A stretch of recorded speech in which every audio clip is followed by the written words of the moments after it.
আসসালামু আলাইকুম। আমার আজকের রেসিপি মুগ ডালের সিমা। এভাবে একবার রান্না করে দেখবেন। এই জায়গায় আপনার ক্ষেতের কিছু মুগ ডাল ওগুলা লইলাম। লওয়ার পরে এগুলার ভালো করে ভাজি। এরপরে এই জায়গার মধ্যে একটা কুলার মধ্যে ডালি হেলাইম এগুলার ডালি এটারে 15-20 মিনিট আপনার একটু ঠান্ডা হইতে থুইয়াম।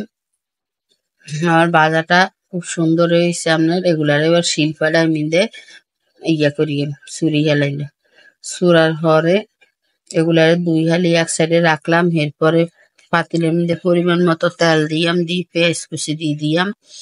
পেঁয়াজ কুচি দেওয়ার পরে এগুলারে ভালো করে ভাজা হইলে এরপরে এই জায়গার মধ্যে দিয়াম 2 চামচের মতো রসুন বাটা।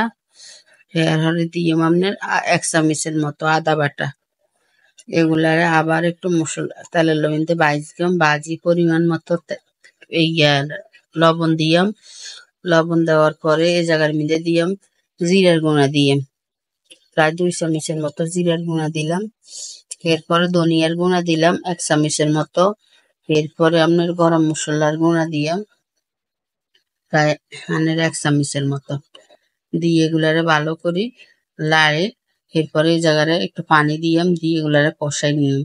এই জায়গার মধ্যে দিলাম আপনার 1.5 চামচের মতন হলুদের গুঁড়া, 1/2 চামচের মতো মরিচের গুঁড়া দিই। এরপরে মুরগির মাংস আর আপনার হাড়গুলা দিয়ে দিলাম। দেওয়ার পরে এগুলারে একটু লাড়ি চাড়ি কষাই। এরপরে এই জায়গার মধ্যে মুগ ডাল গুলা দিয়ে দিই। মুগ ডাল গুলা দেওয়ার পরে এগুলারে ভালো করে লাড়তে হইব, লাড়ি ভালো করে ভাজি নিতে হইব।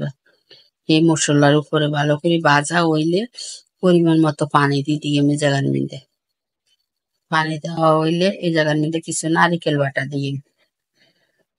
নারিকেল বাটা দিই। এরপরে এগুলারে আরো একটু একটু দিয়ে নারিকেল একটু কম হচ্ছে একটু একটু দিলাম। দেওয়ার পরে কিছু কাঁঠালের বিচি দিলাম। এই কাঁঠালের বিচিগুলো আমার মা আবার খুব পছন্দ করে, ডালাই দিচ্ছি মালাই। এরপরে এটার মধ্যে ঢাকা দিয়ে রাখি দিলাম 15-20 মিনিটের লাই। ঢাকাটা উল্টাই আবার একটা লাড়া দিলাম। ডালের কি অবস্থা এটা দেখছি একবার। দেখার পরে এগুলারে আবার ঢাকা দিয়ে রাখছি। ঢাকাটা উল্টাই। এরপরে এটারে চেক করতেছি। আমার সীমাটা রেডি। যদি আপনার কাছে ভালো লাগে একটা লাইক, কমেন্ট, শেয়ার, সাবস্ক্রাইব করে দিয়েন। আসসালামু আলাইকুম। এটা আপনার চুলার তো নামাইলে আরো ঘন হয়ে যাবে ঠান্ডা হইলে।